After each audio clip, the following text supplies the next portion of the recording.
Bienvenue les gars dans cette vidéo, format un peu différent aujourd'hui parce qu'on va faire une foire aux questions. Je vous ai demandé de me poser quelques questions sur Instagram, Strava et YouTube, donc je vais y répondre dans cette vidéo. Ça va être un format un peu plus long, plus détente, donc vous pouvez mettre je pense la vidéo en fond. Il n'y aura pas d'image, de montage, de folie. Et voilà, je suis avec ma sœur derrière la caméra que vous ne voyez pas, qui va me poser des questions et c'est parti. Alors, du coup tu as eu des questions sur pas mal de sujets différents, on les a regroupés sur 3 grands sujets. Peut-être qu'on peut commencer par tes questions sur ta progression, parce que c'est quand même ce qui passionne le plus les foules. Tu as progressé de ouf en peu de temps. Tu penses que c'est surtout dû à quoi? À plusieurs facteurs, je pense. Le premier facteur, c'est peut-être injuste. C'est la génétique. Je pense que j'ai un corps qui fonctionne, qui est un peu fait pour la course, dans une certaine mesure en tout cas. J'encaisse pas mal le volume d'entraînement, même si je me suis blessé quelques fois, mais là, ça fait un certain moment quand même que je me suis pas blessé gravement, on va dire. Ça fait quand même 1 an que je m'entraîne sans interruption là. Ensuite, la régularité quand même. Genre toutes les semaines je cours vraiment. J'essaye de suivre, d'avoir toujours un volume assez conséquent pour mon niveau 1 et de pas avoir des grosses chutes des semaines où je fais rien du tout, etc. Et voilà. Donc ça c'est 2 gros trucs. Et depuis peu en vrai j'ai un coach, c'est un professionnel qui fait mon programme d'entraînement, donc forcément ça marche mieux que quand je faisais mon programme moi-même. Mais du coup c'est un peu un mélange de ces 3 facteurs: génétique, régularité et entraînement bien structuré quoi. Et dans l'accompagnement du coup, c'est quoi qui change tout pour toi depuis que tu as un coach? C'est de faire 100% confiance à mes entraînements. En fait j'ai vraiment confiance à mes entraînements, du coup j'ai plus du tout à me prouver pendant mes séances, donc à courir trop vite. Ce que je faisais énormément quand c'était moi-même qui faisais mes séances, je me disais bon, plus tu cours vite la séance, plus tu la réussis, plus tu vas te dire ouais, il marche grave bien le programme que j'ai fait. Là j'y pense plus du tout, vraiment comme je dis souvent, je me réveille le matin, je vois la séance que j'ai à faire et je la fais sans me poser trop de questions. Et ça m'a grave aussi mis moins de responsabilité et de pression sur les courses, parce que je me dis qu'en fait la course c'est juste pour checker mon niveau actuel, genre le jour J de la course c'est juste pour voir où j'en suis, et qu'après en fait mon entraînement il va rester structuré, c'est pas la fin du jeu, il y a plein de trucs après, donc ouais. Après on a des questions un peu plus spécifiques sur ta progression. La clé de la progression est-elle pour toi le volume? La régularité d'abord, enfin le volume ça vient avec, mais je pense vraiment qu'il faut faire comprendre à notre corps qu'en fait on court et qu'il a besoin de s'adapter à ce stimuli en premier, donc plus on court sans se blesser, plus il s'adaptera vite et bien. Donc ouais, la première c'est la régularité, mais du coup le volume c'est un peu lié à ça, mais pas que, enfin si juste on court beaucoup et sans faire de fractionné, etc. Je pense que vraiment en fait il n'y a pas de recette secrète et il n'y a pas une chose qu'il faut faire absolument et délaisser les autres, c'est vraiment un mix de tout. Mais je dirais quand même le premier c'est la régularité et du coup oui, le volume ça vient avec. Est-ce que tu as le souvenir d'une ou plusieurs séances qui t'ont fait particulièrement progresser? Bah du coup non, pas spécialement. Ou d'une période? Ouais, j'ai connu des plateaux.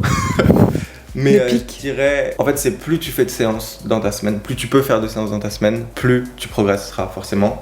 Mais du coup c'est des séances beaucoup moins intenses pour pouvoir bien récupérer, les assimiler, etc. et pas se blesser. Et donc je dirais que c'est plutôt des séances même un peu ennuyantes, hein. C'est juste des séances où tu cours beaucoup, pas hyper vite, genre pas au max, genre à la fin t'es pas cuit, t'es pas au sol ou à vomir tes tripes, mais tu peux en enchaîner beaucoup dans ta semaine. Donc je dirais un exemple de séance. Ou 2 semaines si c'est le... 2 semaines, ouais, c'est plutôt les séances de allure 10 km ou semi-marathon, c'est mes préférés je crois. Ouais. Okay. Où genre tu cours beaucoup. Là par exemple le 6 x 2 km que j'ai fait il y a pas longtemps, 4 x 3 km que j'ai fait il y a encore moins longtemps, c'est vraiment des séances où t'as le temps de rentrer dans ton effort, c'est pas trop brusque, à la fin t'es bien. C'est des séances les séances qui donnent confiance quoi, où tu cours beaucoup, assez rapidement mais pas trop rapidement et que tu finis bien. Donc ouais, des séances de seuil quoi.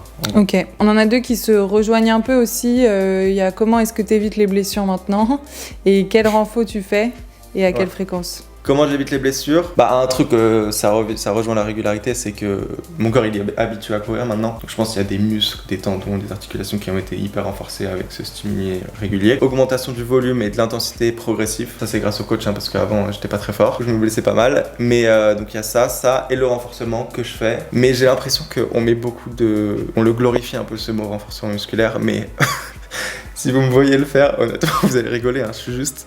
Il faut une marche, des jambes fonctionnelles et un tapis, et encore c'est même pas sur un tapis. La marche pour faire des extensions mollets, ça c'est hyper important d'en faire, vraiment on peut en faire en parlant à quelqu'un, en regardant une vidéo, vraiment il n'y a pas de règle, mais en faire souvent parce que ça renforce tout, ça renforce le pied, la cheville, les articulations, les mollets. Ensuite il y a quoi? Il y a des fentes, des squats sur une jambe, mais pareil c'est pas des squats genre bodybuilding où il faut aller hyper bas, etc. C'est vraiment juste...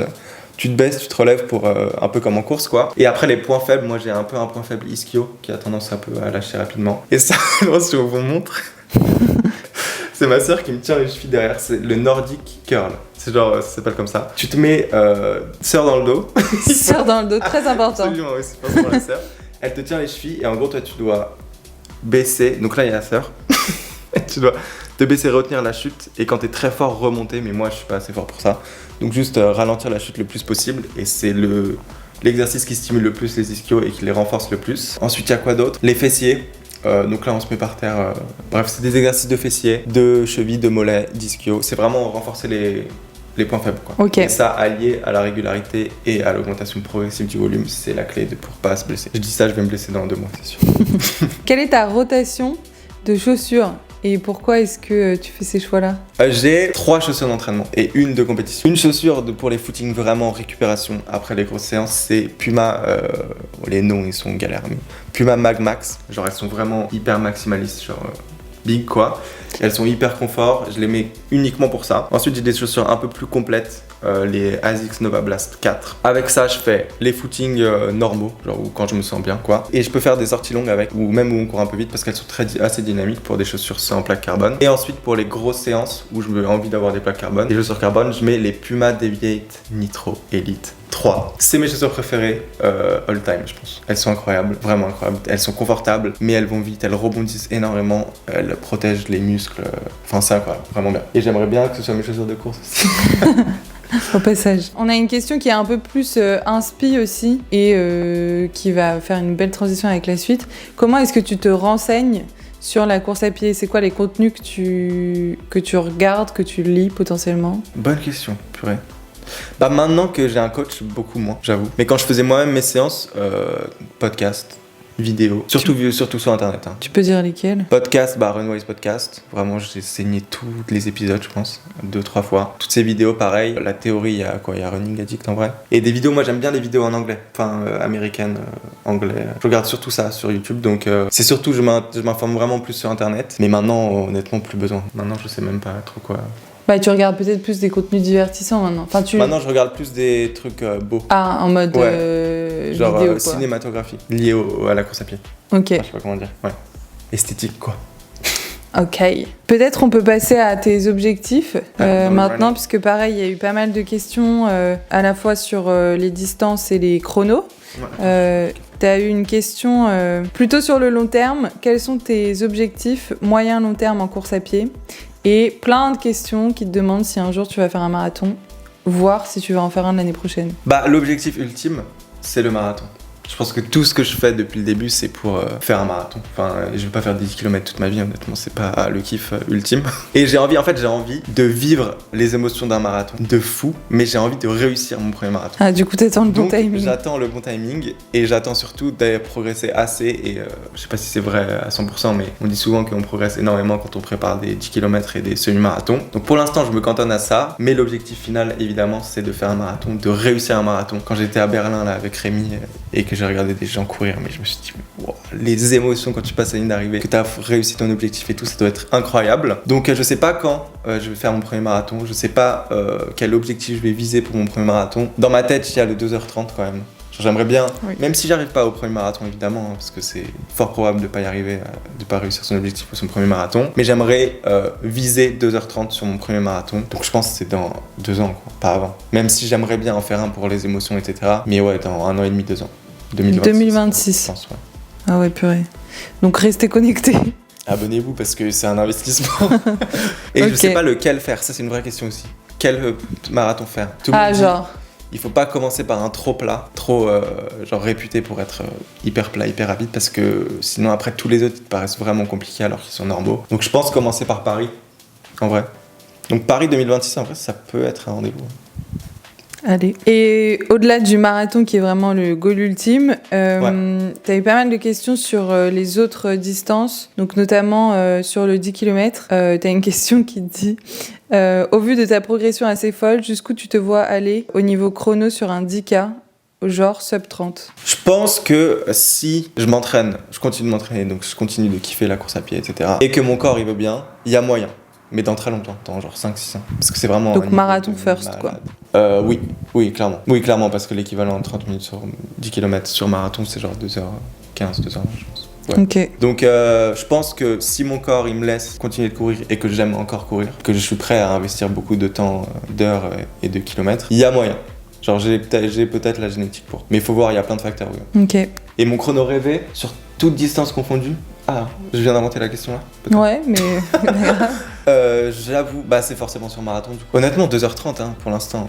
2h30 marathon, vraiment... c'est ton. Ouais, mais du goal, coup, c'est un peu contre-intuitif de se dire je vais le viser à mon premier marathon. Mais... Bah, tu peux faire un one shot. Hein. Oui, mais même si j'arrive au premier marathon ou à mon troisième, après je vais dire non, maintenant c'est 2h15 mon record, mon rêve. Donc pour l'instant, en 2024, ce serait 2h30 sur marathon. Ok, c'est noté. C'est noté. Ensuite, t'as des questions plutôt pour maintenant, genre pas en 2026.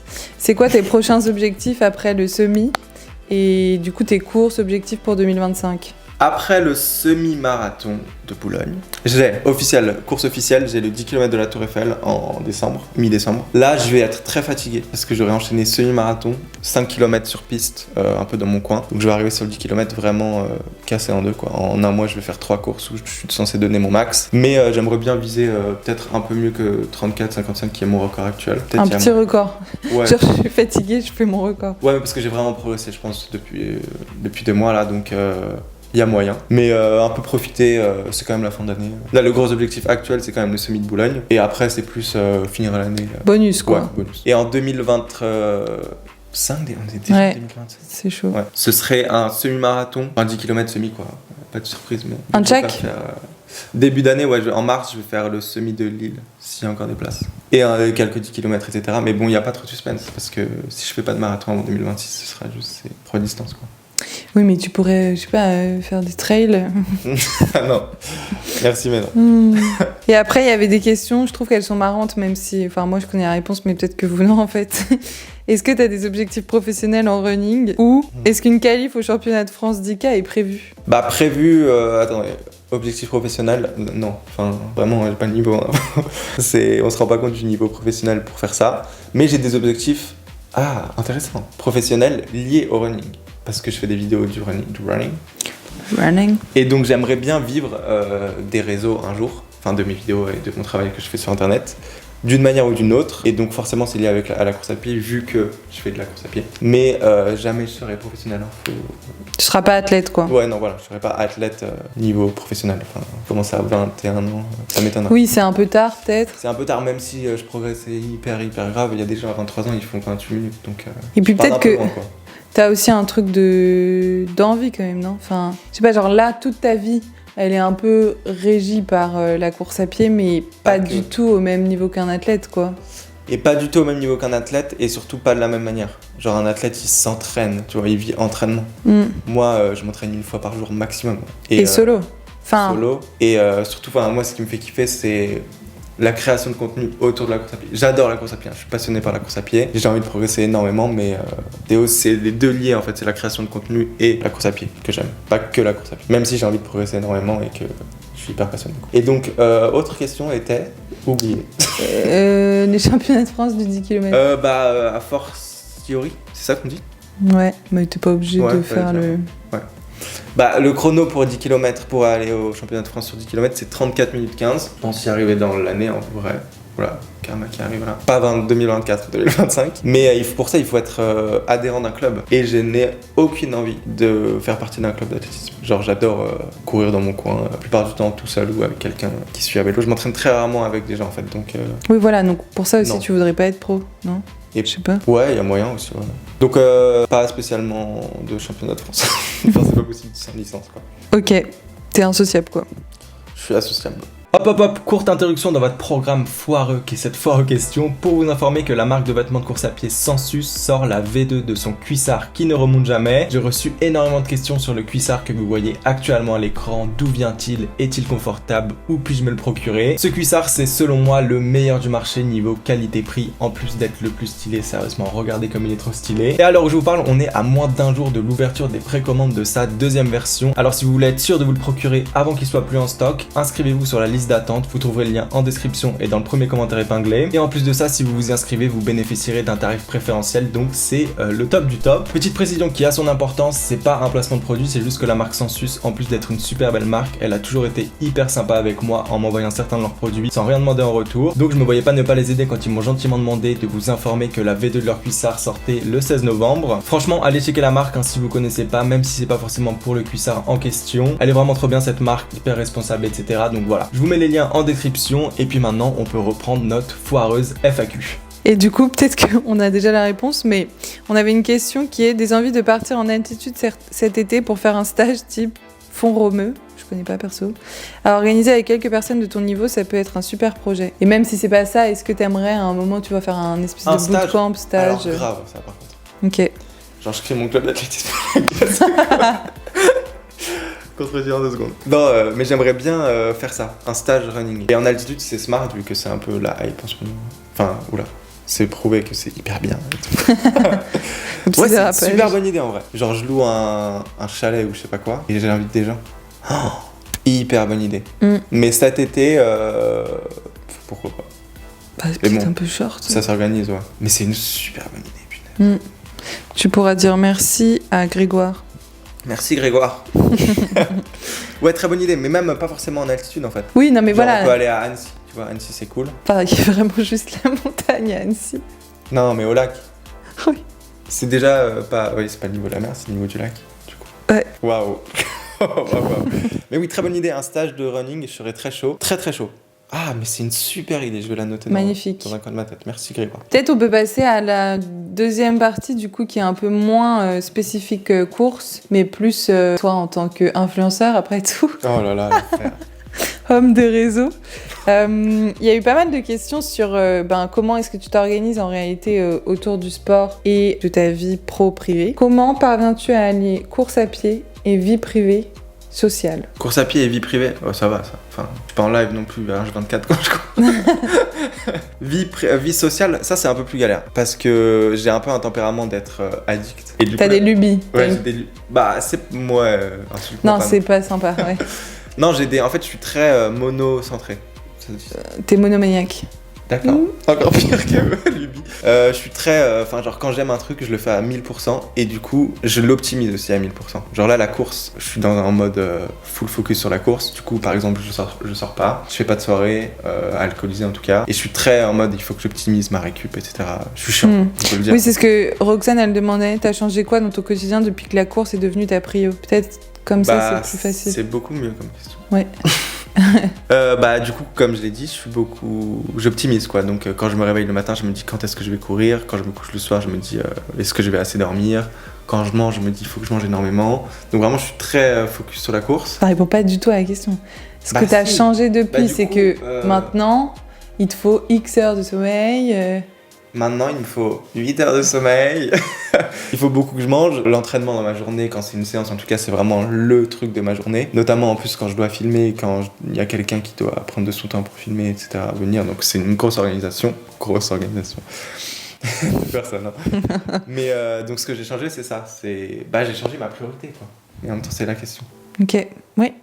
Et donc non, mais allier vie sociale et course à pied et travail autour de la course à pied, c'est compliqué. Genre la vie sociale, elle en a pris un coup forcément. Oui, mais t'as beaucoup de choses. Elle a pivoté vers ça. Genre je vais courir avec des gens. Rémi, c'est devenu mon meilleur pote. Voilà, tes copains, ils sont sportifs. Oui, voilà, grâce à la course à pied, pardon. Donc oui, ma vie sociale, elle a diminué dans le sens volume, mais elle s'est transférée vers la course à pied. Enfin, course à pied ne veut pas dire non vie sociale. On peut allier vie sociale et course à pied. C'est le message de cette vidéo. Sortez, aérez-vous. Ok. Non, mais en vrai, courir avec des gens. C'est l'inverse de ce que je viens de dire il y a 10 minutes. Voilà. Oui, mais c'est pas du tout pareil. C'est pas pareil. Non, c'est pas ça ton message d'ailleurs. Je pense le message c'est faites ce qui vous plaît et vous rencontrerez des gens avec qui vous vous entendez. Oui. Voilà. Mais ça c'est ton message. C'est un beau message. Bon. Passons sur l'alimentation et la journée type. En gros, t'as une question sur ta journée type. Journée type, je me lève tôt. Beaucoup trop tôt. À quelle heure? Je me lève quand je me réveille. Jusque-là, c'est logique. Mais genre, j'ai pas souvent de réveil. Je mets jamais de réveil parce que je me réveille tôt, de manière générale. Tu te réveilles naturellement. Voilà, c'est comme ça qu'on dit. Ensuite, petit-déj et tout. Morning routine. En Skincare. général, je cours pas à jeun parce que j'aime pas. Et je cours pas trop tôt. Genre, j'ai le temps de manger, vraiment de me poser. Le week-end, je cours le matin. Oh là là, je suis chiant là. Non, une journée type. Le Type week-end, il y a moins de jours de week-end que de jours de pas week-end. Bon, journée type, je me réveille naturellement. Je travaille un peu. Soit je fais une vidéo, soit je monte une vidéo qu'on a tournée pour YouTube, donc ça me prend vraiment plus de temps que les vidéos Instagram que je monte en général dans la journée. Donc il y a de l'écriture pour les vidéos Instagram, juste du montage pour les vidéos YouTube ou du tournage. Après je vais m'entraîner, ça me prend quoi, 1h30, 2h peut-être quand on filme. Et après en fait c'est vraiment ça, hein. Quand je dis que je suis relou, c'est que je pense course à pied, je m'entraîne course à pied et je monte course à pied et je travaille course à pied. Mais je suis souvent sur l'ordi. Et ça explique pas du tout une journée. Ben, pas trop, non. Mais du coup, t'as même pas parlé de ton travail. Ah oui. Et mon travail. À mon travail, j'ai plusieurs travails en soi. Soit je monte des vidéos et je crée du contenu, soit je fais des extras, parce qu'avant j'étais barman, j'ai quitté mon travail, mais pour arrondir les fins de mois quand même. Parfois je fais des extras au restaurant le midi, donc de 10h à 15h, où je suis barman, et ça c'est 2-3 fois par semaine. Voilà, c'est des extras mais réguliers. C'est extra régulier. Ouais. Donc ça 2-3 fois par semaine, et le reste du temps c'est création de contenu, et voilà. Et du coup, la transition est pas trop mal, je crois. Enfin, vous nous direz. Comment est-ce que tu réussis à gagner ta vie ? Est-ce que tu arrives à vivre des réseaux Des réseaux. ou pas seulement ? Bah pas seulement. Pour l'instant, je survis des réseaux parce que voilà, j'ai quitté mon travail et j'attends en fait, j'ai créé une autre entreprise et on peut avoir une aide de l'État. Bon, je peux faire rapide hein, parce que c'est un peu relou, mais j'attends que l'aide soit acceptée à la création d'entreprise pour recevoir le chômage que je ne reçois pas encore. Du coup, pour l'instant, c'est une survie approximative, on va dire. Je mange beaucoup moins. Pour l'instant survie, mais je gagne un peu d'argent avec les réseaux pour l'instant. Et surtout, je cherche un sponsor. C'est ma recherche, c'est ça mon business model pour l'instant. C'est de chercher un sponsor qui croit en moi, en mes vidéos et en mon travail sur Internet. Et qui serait prêt du coup à me rémunérer. Et après, une fois que ça c'est déverrouillé, normalement je pourrais vivre convenablement. Parce que pour l'instant, je suis pas du tout dans le mode je vais lancer mon coaching, etc. Parce que je me sens pas très légitime. Et donc oui, j'ai pas d'offre disponible en fait. T'as pas de B2C en gros. Voilà, exact. J'ai pas de service. Oui. Je donne pas de service. Le seul moyen de me soutenir, c'est en regardant mes vidéos, en mettant des j'aime, des commentaires, en s'abonnant. Et sur Tipeee d'ailleurs, merci beaucoup aux tipeurs, je crois qu'on dit. Tipper, les tip-top tipper. D'accord. Pour l'instant, je ne vis pas des réseaux, pas convenablement des réseaux. Il me faut des extras. Et Oui, mais ce qui est positif, peut-être pour les gens qui nous regardent, c'est que quand même tu gagnes de l'argent. Tu commences à gagner de l'argent grâce à ça. Oui, je commence à gagner de l'argent grâce à ça. Et c'est de plus en plus régulier. C'est de plus en plus régulier et de plus en plus gros. La moula. Ok. Donc ouais, mais c'est un investissement. Hein. Déjà, c'est ouf parce que j'ai quand même mis, je crois, 1 an et demi avant de gagner 1 euro. 1 euro sur Internet. Parce que mes vidéos, elles méritaient pas en vrai. Enfin, voilà. Tout dur. Bah non, mais enfin, j'apprenais à monter des vidéos, c'était un peu un enfer. Tu pourras mettre le lien vers ta première vidéo à ce moment-là. Pas.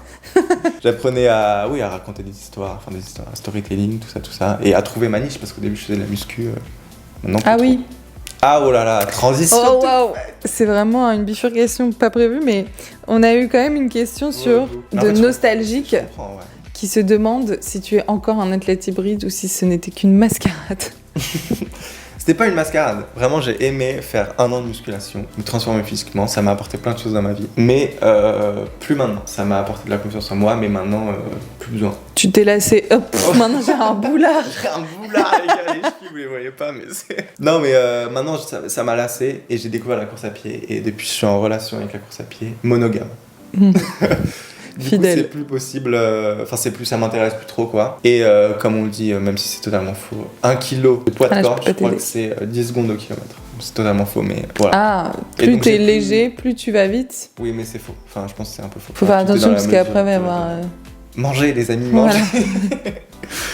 Non, mais ça m'intéresse plus trop et j'ai plus envie, tout simplement. Donc, non, je suis plus athlète hybride, je suis désolé, mais je comprends qu'il y ait la nostalgie parce que j'ai commencé vraiment par ça quoi. Et désolé pour ceux qui sont encore full musculation et qui se disent mais il vend quoi ce connard là à faire des vidéos de course, mais voilà.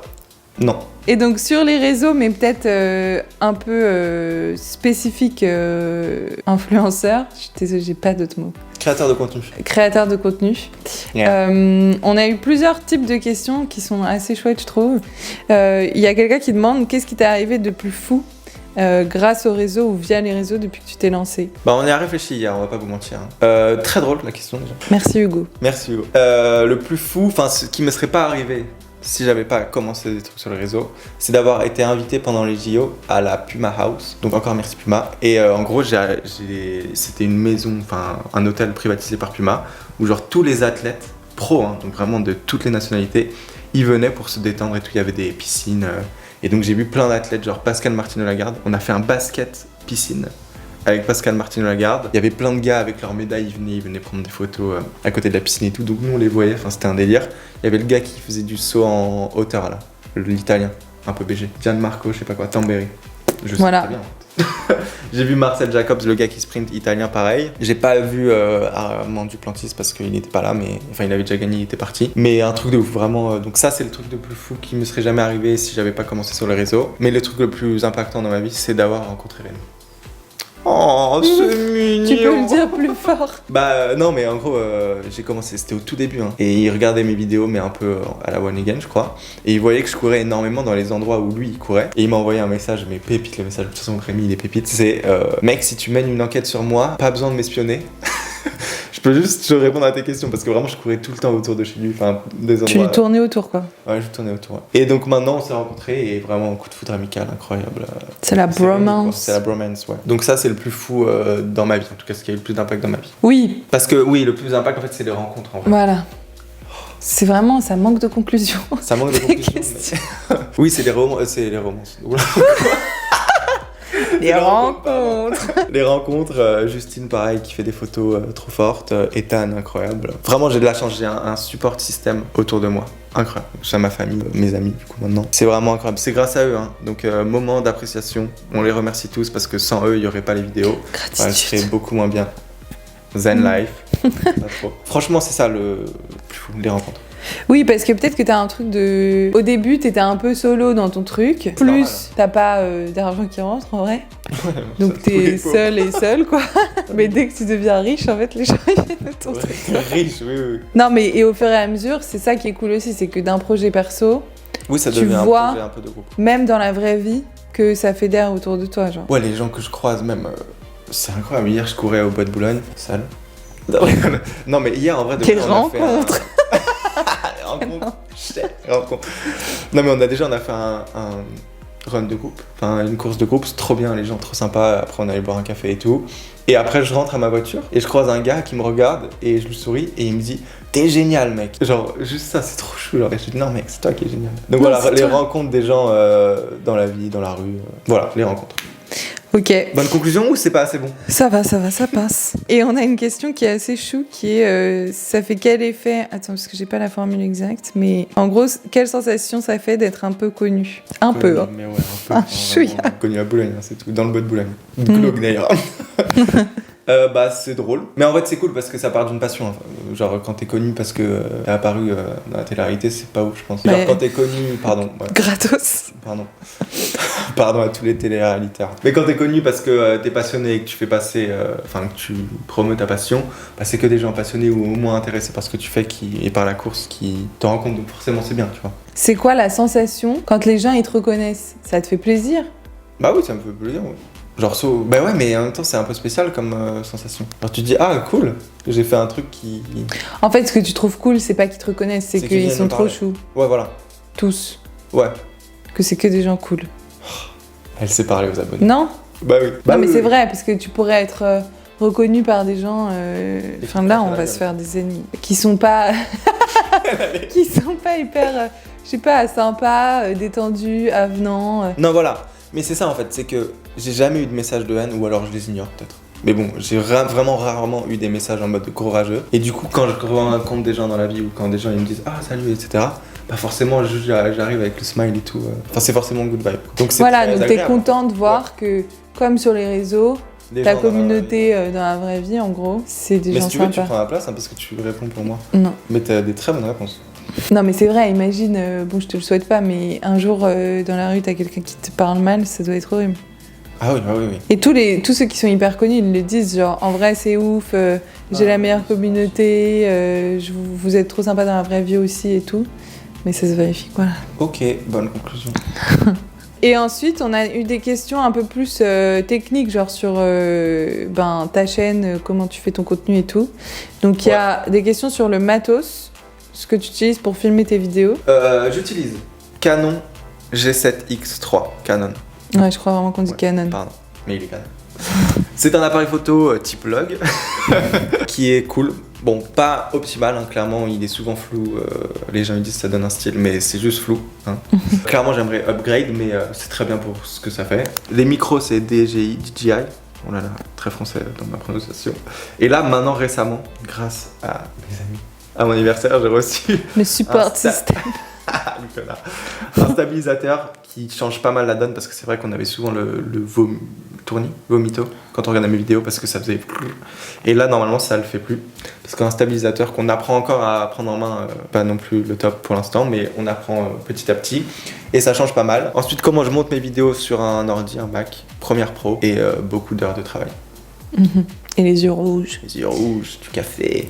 Ok, et peut-être si tu nous parles de ta chaîne un peu, enfin pas forcément l'avenir de ta chaîne, parce que c'est forcément dépendant de ton sport, mais de quelle vision t'as de la création de contenu que tu fais maintenant, vers quoi t'aimerais tendre, et du coup, qu'est-ce qui t'inspire, tu vois, dans les contenus dispo Ok, intéressant. J'ai validé la question. Alors... Le but de la chaîne, clairement, c'était depuis la base, hein, même quand j'ai commencé la muscu, c'est de montrer une progression, une évolution en tout cas, que moi j'ai beaucoup consommé quand j'étais juste viewer, enfin genre pas créateur en même temps. Spectateur, c'était des gars, justement, l'évolution des gars, genre des gars qui partaient de zéro, ou des meufs d'ailleurs, hein, et qui évoluaient petit à petit à la fait. Personne n'y croit. Plutôt des gars, je vais pas mentir. En fait, qui se lançaient dans un truc et qui progressaient. Et je me disais, mais what? Mais c'est incroyable. Genre, si eux ils le font, moi aussi je peux le faire. Et c'est le message de cette chaîne YouTube. J'aimerais que quand vous regardez. Believ. Make believe. C'est que. Vous vous dites, putain, cool ce qu'il fait. En vrai, moi aussi je peux le faire quoi. C'est une évolution que je veux faire tout en racontant une histoire. Tout en étant authentique le plus possible, vu qu'en fait ma vie, c'est pas non plus les caméras. Petit disclaimer. C'est qu'en fait c'est souvent, comme je l'ai dit dans une des dernières vidéos là, c'est que c'est des moments de vie avec un ami ou un membre de ma famille. Et qu'en fait c'est ça que j'ai envie de communiquer, c'est que les gens autour de nous, c'est super cool quoi. Les relations qu'on peut avoir avec des gens autour de nous, autour de notre passion, etc. C'est incroyable. Et c'est ça que j'ai envie de montrer. Plus que toi, sous tous tes angles, genre. Oui, ou la théorie, genre les 10 séances qui m'ont fait le plus progresser. Tu vois, ça raconte pas vraiment une histoire. Moi, j'ai plus envie d'être une évolution, donc une histoire. Et de ramener le plus de gens possible, en fait. Oui, t'as envie que les gens, ils puissent presque avoir l'impression d'être là, quoi. Exactement. Oui, c'est ça. Genre, que ce soit réaliste. Réaliste, authentique, réaliste, en mode... c'est presque en live, en fait. Juste, on cut les moments où il y a des blancs, où je bégaye, voilà quoi. Et puis tu sous-titres surtout parce qu'on comprend rien sinon. Pendant ma grosse barbe. Alright. Donc voilà. Et donc oui, l'inspi c'est plus des contenus américains en vrai. Parce qu'il n'y a pas trop ça en France. En France, on est un peu trop dans la théorie, je trouve. Dans les trucs en tout cas, de passion, parce que... Oui. En fait, t'as les deux extrêmes en France. Oui, t'as soit un peu le contenu genre vlog, où il n'y a pas trop de lignes directrices, soit c'est en gros... édito. Ouais, voilà. Soit la théorie, quand c'est une passion, t'as raison, quand c'est une niche, c'est vraiment genre comment apprendre le piano, par exemple. Gratos, parce qu'elle se met au piano. C'est vraiment pas du tout pareil. Non, mais genre comment se mettre à courir les 10 séances... Oui, c'est très technique, en fait. Ouais, alors qu'en vrai, la vie, c'est pas technique. Enfin, dans la vie de tous les jours, on parle pas en top 10... on fait des blagues, on rigole, parfois ça se passe bien, parfois ça se passe pas bien, et juste, voilà, on continue. Oui, et c'est pas forcément pour la partie technique que tu kiffes ce que tu fais en fait. D'ailleurs, c'est rare. C'est rare même, ouais. C'est juste pour les émotions qui vont avec. Et la compagnie, quoi. La company. Ok. Et je crois que c'était tout sur les réseaux. Ah non, peut-être tu peux dire un peu comment tu fais tes plans de contenu et tout, comment tu organises pour le coup ta chaîne. Petit moment plug Instagram. Allez me suivre sur Instagram parce qu'il y a un contenu exclusif. Avant je faisais la série La Course là. Je la mettais aussi sur YouTube mais en fait ça faisait un peu spam et c'est pas trop type YouTube je trouve ces genres de vidéos. C'est des vidéos de 1 minute, 2 minutes quoi où je raconte un peu ma vie de runner mais un peu plus au jour le jour je crois, j'en fais 2-3 par semaine et donc ça c'est les contenus verticaux voilà que je mets sur des petits réseaux et les contenus longs. Ouais, format long. Qui me tiennent le plus à cœur parce que c'est ça que j'aime le plus regarder et que j'aime le plus faire. C'est donc YouTube, mon évolution en course à pied en tant qu'homme. Un grand H. Better human. Alright. Et voilà. Donc le plan de contenu, c'est ça en gros. Je me dis de faire 2-3 petites vidéos par semaine sur les petits réseaux et une vidéo par semaine sur YouTube. Et est-ce que tu vois en termes de genre vision, peut-être pas jusqu'à 2026 ton marathon, mais t'as une idée de ce vers quoi tu veux évoluer? De plus en plus qualitatif, des plus belles images, un meilleur storytelling. Mais j'ai un peu un facteur limitant, c'est que selon moi, c'est peut-être pas forcément vrai, mais une vidéo qui est hyper impactante, elle doit prendre place sur plusieurs mois. Je sais pas si tu vois ce que je veux dire. Genre il doit y avoir du contenu genre sur 3 mois par exemple. Si tu fais juste une vidéo ma semaine d'entraînement, en fait tu captures juste une semaine d'entraînement, oui. tu vois. Et genre ce que j'aime bien moi, les vidéos qui m'ont le plus marqué, c'est genre genre j'ai couru mon premier marathon par exemple. C'est le docu un peu. Mais genre le docu, tu vois, où genre le gars il part de 6 mois, etc. Et tu vois toute son évolution. Mais vu que je fais une vidéo par semaine sur mon évolution, en fait, les progrès ils sont hyper tangibles. Enfin, non, justement, ils sont hyper minimes. Et donc j'aimerais bien un jour faire genre un docu sur. Ah, en vrai, mon premier marathon, ce serait stylé. Il y a plein de gens qui font ça. Hein. Ouais. Et c'est Oui, pas mais forcément. Ça se cannibalise pas avec le reste. Non, mais tu sais, genre, vu que je fais quand même. Mes vidéos elles se ressemblent quand même beaucoup, genre, c'est juste mes semaines d'entraînement, quoi, en gros, et mes séances. Si je fais une vidéo, mon marathon, alors que j'ai fait ma prépa marathon, en fait, il y aura pas. Le contenu va se recycler, enfin, ce sera le même contenu, quasiment. Plus ou moins, tu vois. Alors que si je disparais pendant 6 mois et que je me prépare pour mon marathon, que je reviens avec ma vidéo marathon qui fait 1h30, peut-être un peu long, 1h30, mais genre 1 heure et en mode on voit toute l'évolution tous les 6 mois, là c'est en mode waouh. Mais donc j'ai un peu ce dilemme. Oui. Et pour contrer ça, il faudrait que je fasse, que je comble pendant ces 6 mois. Bon, c'est pas forcément 6 mois, hein, mais que je fasse des vidéos plus théoriques, mais je crois que ça me saoule de faire des vidéos théoriques. Et ensuite, on a eu des questions sur le semi qui arrive à parce que ça va sortir s'enjamber. dans 2 jours là. Quand vous regardez la vidéo, je suis en train de courir peut-être. On est en train de mourir sur scène, comme Dalida. Ouais, je l'ai. Ton objectif principal de cette fin d'année, c'est ton semi. Ouais. Et là, on est à J-5 ou 6. J'arrive pas trop à savoir. Ah, ça l'aurait. Impossible. Comment tu À te quelques sens jours, voilà. Comment tu te sens? Non, mais on a eu des questions sur ton CV. Mais je sais, mais j'arrive pas, j'ai envie de rire. Ok. Mais là, c'est pas drôle. Donc là, j'allais y arriver, je le sentais. Donc là, on est à quelques jours de ton gros objectif de la fin d'année, qui est le semi de Boulogne. On a eu des questions sur comment tu te sens après ta prépa, comment tu te sens vis-à-vis de ton objectif. Comment je me sens? Comment je sens la... Comment tu te sens, quoi? Bah alors la prépa, je dirais courte, mais intense. Courte dans le sens où, en vrai, j'ai eu... en début septembre, j'ai eu mon 10 km là où j'ai fait mon record et tout. Trop bien, trop bien. Après, j'ai eu mal aux pieds. Donc je me suis stop pendant une semaine, vraiment une semaine off quoi, où je me suis guéri, etc. J'ai eu de la chance, c'est parti très très vite, donc seulement une semaine. Ensuite, j'ai repris et je me suis dit cool, je vais prendre la prépa, j'ai eu 2 mois de prépa, mais en fait, boum, petite torsion de cheville. Du coup, ça m'a remis off pendant une semaine, enfin où je me suis pas vraiment entraîné comme il se doit. Et après ça, j'ai vraiment repris, j'ai vraiment commencé la prépa, donc j'ai eu 1 mois et demi de prépa. Mais j'ai énormément progressé, je pense que j'ai aussi bénéficié de la prépa d'avant, même si j'ai eu un peu de stop quoi. Et j'ai augmenté mon niveau, mon volume, je suis monté jusqu'à 83 km par semaine, ce qui était énorme. J'ai fait des sorties j'ai fait 4 fois 20 km en même pas 8 jours, donc vraiment j'ai beaucoup couru, j'ai beaucoup progressé, en tout cas sur du long. Je sens que je suis vraiment beaucoup plus endurant. Comment je me sens? Fatigué, en vrai là je suis fatigué, sa mère. Là on est à 6 jours là, et je suis assez fatigué, j'ai hâte de me reposer. Mais au vu des dernières séances, enfin en tout cas la séance test que vous avez vue il y a quelques jours là, incroyable, c'était la meilleure séance de ma vie. Je pense que je peux tenir le 3,39 si j'arrive à bien me reposer jusqu'ici, parce que j'ai eu 2 séances en fait. Je pensais que la prépa elle était finie, mais pas du tout. J'ai eu 3 fois 2 km et 600 mètres et 15 km hier, et je suis vraiment cassé en 2 là, donc cette semaine gros repos, mais je le sens bien franchement. De toute façon, comme je vous l'ai dit, il n'y a pas de pression, c'est juste voir où j'en suis, mais je pense que je peux faire dans les 1,17 ou moins d'une 17 si je suis dans un bon jour. Et voilà quoi, ça va être trop bien. C'est à Boulogne, ma ville, bois de Boulogne, tout ça. Vraiment un lien avec le bois de Boulogne assez spécial. Oh là là. Mais donc ça va être trop bien, il y aura ma famille, tout ça, trop cool. Donc je me sens bien, juste il faut que je me repose, et ça va être trop cool. Il y a quand même quelqu'un, parce que c'est la meilleure question, on pouvait pas l'éviter, qui demande pourquoi est-ce que tu cours avec des t-shirts en coton. C'est vraiment la meilleure question. Waouh, le style, hein, je vais pas mentir. Because the style is important. C'est vraiment purement pour le style, hein. Je suis vraiment un connard. J'aime bien les t-shirts stylés quoi. Mais tu crois pas qu'il y a des t-shirts de sport stylés? Tu les aimes pas genre? En fait, j'ai pas non plus une garde-robe hyper fournie. Donc les t-shirts de course, genre techniques que j'ai, c'est des t-shirts de course, genre 10 km de Paris, etc. qui sont pas hyper beaux. Ah, Et oui. j'ai pas trop de manches longues là quand même, il commence à faire froid et tout. Donc je mets des t-shirts en coton. Mais franchement, je crois que j'aime bien la sensation aussi. Donc, Qui sont même pas les siens, d'ailleurs. Ils sont même pas les siens, ils sont souvent à ma soeur. Ah mince. Donc voilà, je mets des t-shirts en coton pour le style parce que je suis vraiment un influenceur avec Mais je pense que s'il pose la question, c'est qu'il trouve que c'est moche. Hein. Donc toi, tu réponds pour le style. C'est vraiment un emoji qui se fout de ma gueule après. Bah voilà, chacun son Les style. goûts et les couleurs. Et ben, cette fois-ci, je crois qu'on est au bout de la fac. Fin AQ. C'est Oh la là là, bordel, fin quoi. aux questions. Donc voilà, c'est la fin de cette FAQ. J'espère que ça vous a plu.